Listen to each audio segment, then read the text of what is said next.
দূর করে দাও। বাবা নাই,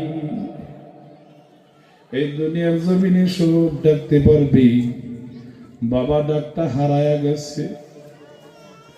আল্লাহ, কোন ছোট বাচ্চারে বাবা ডাকলে বাবার মতো লাগে না, বাচ্চারে বাবা ডাকলে বাবার মতো লাগে না, আপন সন্তানরেও বাবা ডাকলে বাবার মতো লাগে না।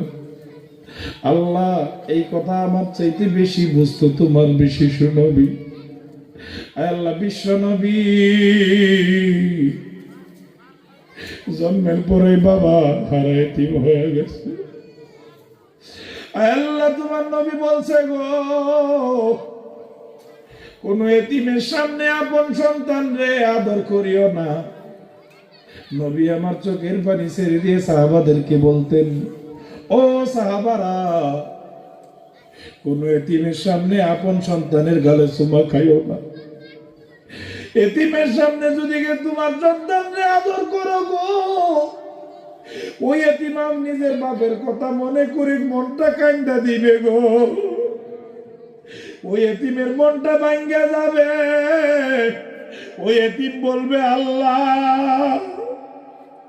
আমারও যদি বাবা থাকতো গো, আমারও চুমা খাইতো, আমারও আদর।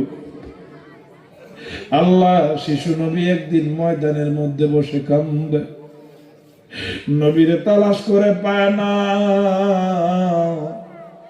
মা আমেনা তালাশ করে, আব্দুল মুত্তালিব তালাশ করে, নবীরে খুঁজে পায় না। শিশু নবী কাঁদতে কাঁদতে ময়দানে চলে গেল। অনেক রাত হয়ে গেছে। মা আমেনা যায় দেখে ময়দানে বসে কান্দে। ময়দানে বসে বসে যেনকে কান্দে, দৌড়ায় যায় দেখে গো, শিশু নবীর গাল দিয়ে পানি বয়া বয়া পড়ে। মা মনে ডাক দিয়ে বলে, বাবা রে,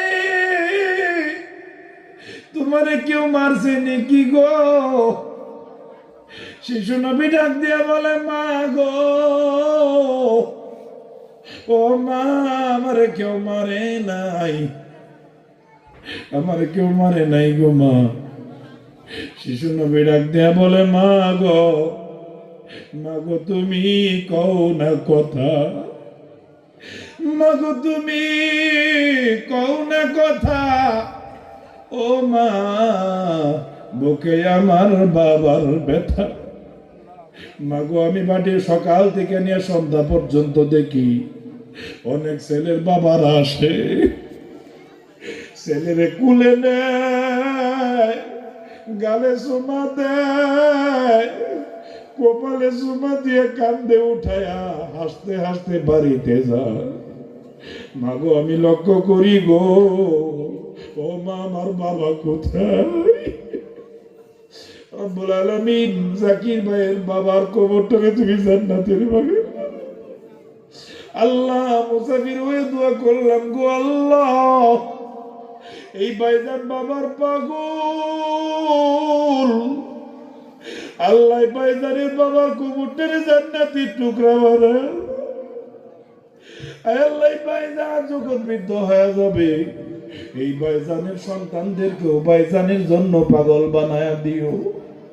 আল্লাহ, আগামী বছর যেন খবর পাই, আল্লাহ ভাইজান কোটি টাকার মালিক বানায়া দিও। আল্লাহুম্মা আমিন।